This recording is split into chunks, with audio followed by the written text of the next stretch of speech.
5.2 billion Kenya shillings is the amount that the Kenyan government allocated during the 2015-2016 budget in order to revive the ailing industry. Now, stakeholders in this particular sector intend to use this money to return this sector to its former glory. Elayne Wangalwa caught up with Macharia, the CEO of the Kenya Hotel Keepers and Caterers Association, for more on that.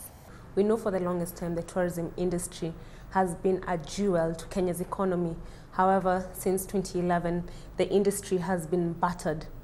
However, after Britain's reversal of the travel advisory, we now expect the industry to recover in 8 months' time. How is this so? This is, first of all, very welcome news. As industry players, we have been calling for that review of the travel advice from the UK government. And the reason being that UK is one of our leading source markets, and particularly for the coast region. So if you don't have visitors from the UK and Germany and Italy, then the coast suffers. So yes, we now are looking forward to a recovery process. Obviously, we have a lot of work to do ourselves in terms of going out with advertising campaigns and informing the general public that this advice is no longer in place. Because, you know, people just look at the advice and then put it in the back burner and say, I'm not visiting. So we also have to inform them that the advice has been reviewed, and they now need not worry about traveling to the Kenyan coast. Okay. Other than the advertising campaigns, what other turnaround strategies are you looking to revamp the industry?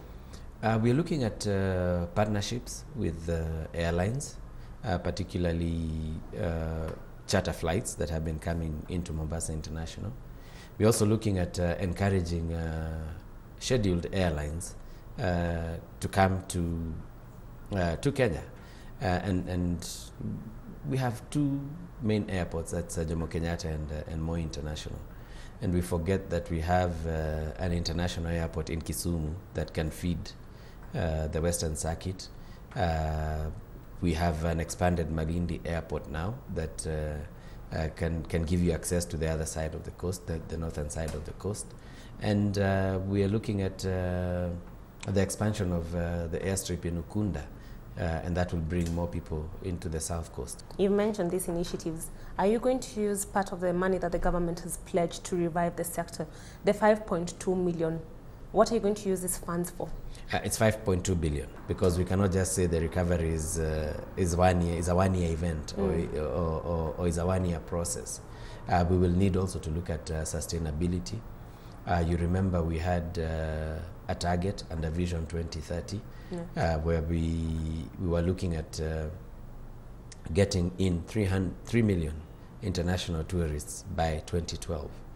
But that was thrown off track by the post-election violence of 2008.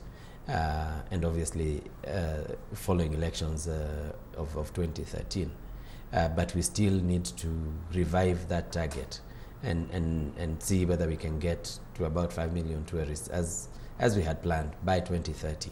And also at the same time grow the domestic market, which has been doing fairly well, but we feel that there is a lot of potential in that as well.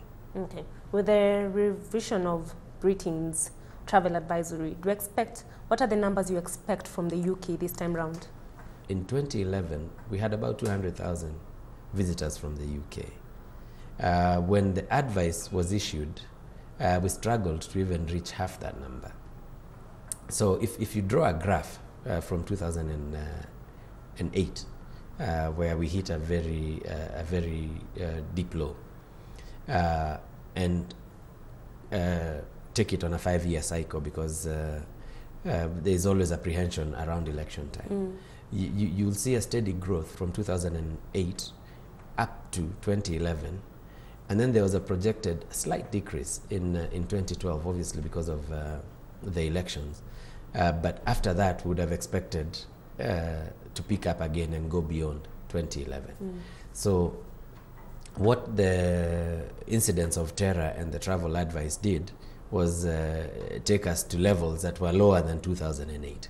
So we have to start from there and recover again, and also try to avoid a dip again in 2017.